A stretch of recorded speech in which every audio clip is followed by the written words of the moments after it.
Hello viewers, नवरात्रों की आपको ढेर सारी शुभकामनाएं। जैसे ही नवरात्रे आते हैं हम सभी का मन खुशियों से भर उठता है। ये 9 दिनों का त्यौहार हम सभी के लिए कितना स्पेशल होता है। माँ दुर्गा के आने की तैयारी तो आप सभी ने भी कर ली होगी। माँ के दरबार को सजाना, पूजा की तैयारी करना, व्रत की तैयारी करना, व्रत का खाना बनाना, इन सभी कामों में दिन कैसे निकल जाते हैं पता ही नहीं चलता। ये त्यौहार सच में बहुत खास है। तो आज की इस वीडियो में मैं आपको बताऊंगी कि माँ के आने की तैयारी हम किस तरह कर रहे हैं, और आप भी कमेंट करके ज़रूर बताइएगा कि आप माँ के आने की तैयारी कैसे कर रहे हैं। तो आज की इस वीडियो में मैं आपको दिखा रही हूँ कि माँ के आने की खुशी में उनकी दरबार की तैयारी हम कैसे करते हैं। नवरात्रे के मौके पर माँ दुर्गा के दरबार को मीठी मिट्टी से बनी मूर्तियों से सजाना एक बहुत ही पुरानी परंपरा है, और हमारे यहाँ भी इस परंपरा को बखूबी निभाया जाता है। क्या आपके घरों में भी ऐसा ही होता है?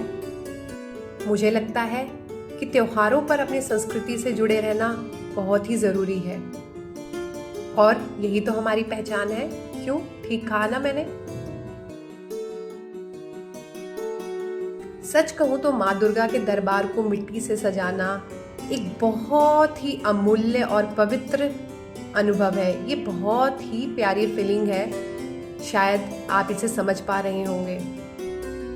ये मिट्टी से बने आइडल जब हम बनाते हैं, ये मूर्तियाँ जब हम बनाते हैं, तो कहीं ना कहीं हम अपनी धरती माँ के साथ भी अपने आप ही जुड़ जाते हैं, है ना?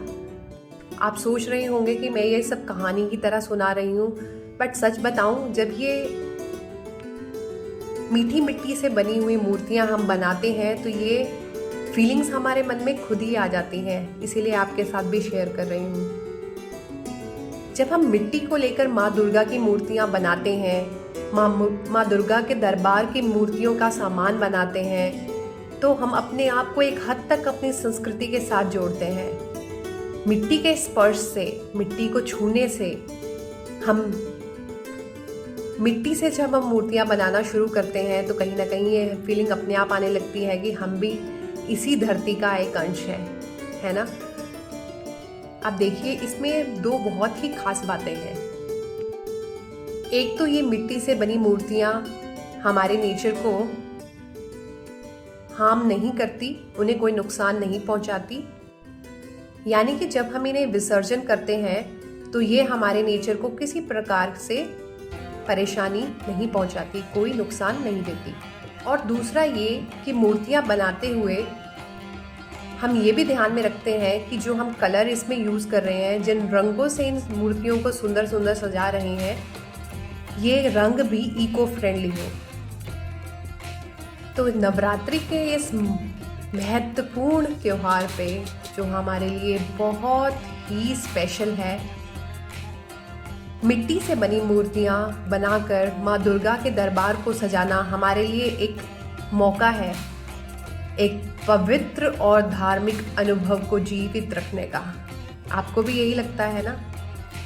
तो इससे ना सिर्फ हम इस त्योहार को बहुत ही अच्छी तरह से सेलिब्रेट करते हैं, बट हम अपने नेचर को भी बहुत रिस्पेक्ट दे रहे हैं। और एक बात जो इसमें बहुत ही प्यारी है, ये मिट्टी की मूर्तियाँ बनाते हुए परिवार के बच्चे हो, बूढ़े हो, सारे के सारे परिवार के मेंबर एक साथ मिलकर मूर्तियाँ बनाने में लग जाते हैं।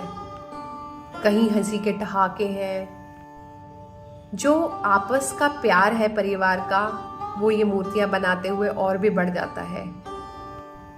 नहीं तो स्ट्रेसफुल लाइफ में किसके पास टाइम है एक दूसरे से बात करने के लिए? बस ये त्योहार ही तो है जो हमें साथ में जोड़ के रखते हैं। सही कहा ना? और ना ही सिर्फ परिवार, पड़ोसी भी इसमें खूब शामिल होते हैं। आसपास के मोहल्ले के लोग सभी इस समय पर कोशिश करते हैं कि मूर्तियां बनाने का काम एक दूसरे के साथ पूरी तरह से किया जाए। और सच बताओ, ये जो मूर्तियां बनाना होता है, ये इतना इंटरेस्टिंग हो जाता है कि ये काम नहीं लगता, इसमें मज़ा आने लगता है। आप देख पा रहे होंगे हमने इस मिट्टी से तरह तरह की चीज़ें बनाई हैं। इन सारी चीज़ों से हम माता का दरबार सजाएंगे। ये हमारे घर पे हर साल होता है। देखिए सुंदर लग रहा है ना देखने में।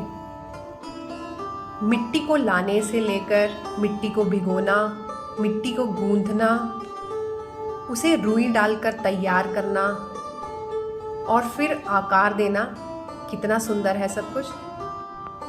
हम सभी में एक कलाकार छुपा हुआ है, क्या ये सच नहीं है? घर के सभी मेंबर अपनी अपनी कलाकारी दिखाते हैं। देखिए कितनी तरह तरह की सुंदर सुंदर मूर्तियां बनी हैं। इनको आकार देने के बाद इनको सुखाने से लेकर इसमें रंग भरने से लेकर हर चीज़ में इमोशन है। और सिर्फ इमोशन ही नहीं, मैं कहूँगी हर एक का ये भक्ति भाव है, क्योंकि आखिर माँ जो आ रही है। ये तो दिखते ही बनता है, ये एक दिन का काम तो नहीं है, कई दिन लगते हैं इसकी तैयारी में, तब जाके बनता है हमारे घर में पूजा का सुंदर दरबार हमारे माँ दुर्गा के लिए। तो बताइए कैसा लग रहा है हमारा दरबार? इस नवरात्रि पे मैं आप सभी को माँ दुर्गा के आशीर्वाद से परिपूर्ण जीवन की कामना करते हुए शुभकामनाएं देती हूँ। माँ दुर्गा आप सब पर अपनी कृपा बनाए रखे। जय माता दी।